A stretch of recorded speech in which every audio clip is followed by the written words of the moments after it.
Selanjutnya ada action. Action itu adalah genre film yang penuh dengan kegembiraan, petualangan, dan pertarungan. Nah, film action ini nggak melulu soal tembak-tembakan atau nggak melulu soal perang. Karena action ini yang penting di dalam filmnya itu adalah adventure-nya. Ketika kita membuat film yang temanya adventure, itu sudah termasuk action. Memang lebih lengkap lagi kalau actionnya itu dibarengi dengan tindakan-tindakan yang lebih menegangkan, misalnya tembak-tembakan gitu, atau ada adegan perang, itu termasuk action. Tapi kalau di dalamnya ada unsur-unsur petualangan dan pertarungan, itu sudah termasuk ke dalam genre action. Selanjutnya ada fiksi ilmiah. Fiksi ilmiah adalah genre film yang berlatar di masa depan atau di dunia lain. Contohnya itu lebih ke Interstellar. Nah, salah satu contoh lainnya adalah biasanya film ilmiah ini yang bekerja sama di dalamnya itu ada ilmuwan beneran. Misalnya Interstellar, itu ada ilmuwan beneran yang membantu penulis untuk menentukan elemen-elemen visual di dalam film tersebut sudah sesuai atau belum. Misalnya yang Black Hole, itu ada peneliti langsung yang untuk menggambarkan black hole seperti apa. Makanya film Interstellar bukan film biasa, karena itu adalah film ilmiah yang benar-benar membawa ilmuwan ke dalam filmnya. Selanjutnya ada animasi. Animasi adalah genre film yang dibuat menggunakan gambar bergerak yang dibuat oleh komputer atau gambar tangan.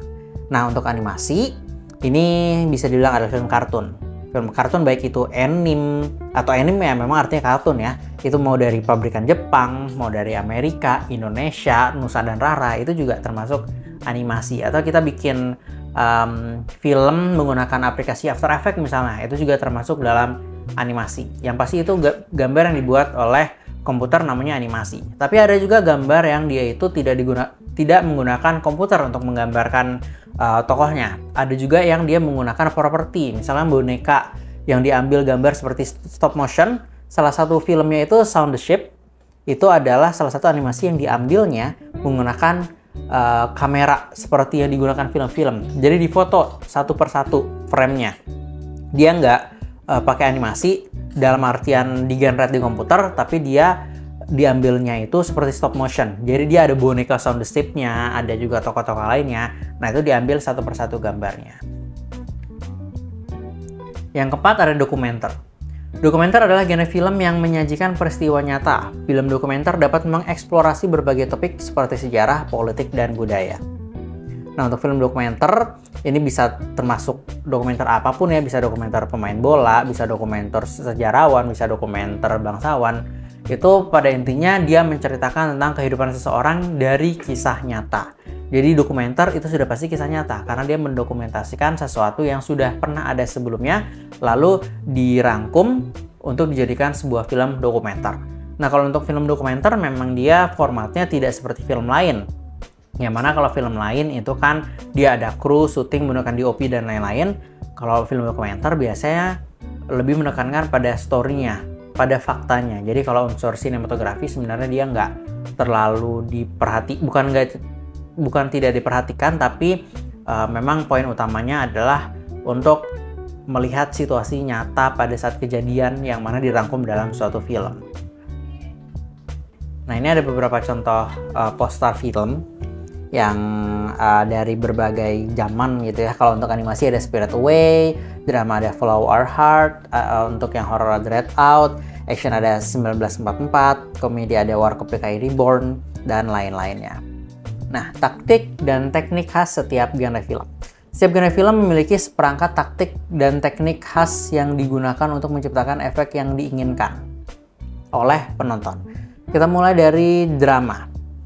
Nah, kalau drama itu yang jadi ciri khas itu adalah pengembangan karakter yang mendalam.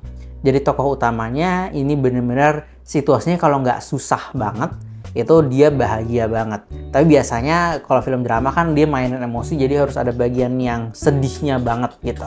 Misalnya kan kita ambil contoh film yang baru, Jatuh Cinta Seperti di Film-Film. Itu kan memang tokoh utamanya diceritakan bahwa dia habis ditinggal suaminya, tapi tiba-tiba ada yang suka sama dia. Nah, itu dimainkan emosinya. Jadi kita benar-benar bisa terjun langsung ke dalam film tersebut. Intinya kita harus bisa bikin karakter utamanya itu benar-benar dalam. Yang kedua ada animasi.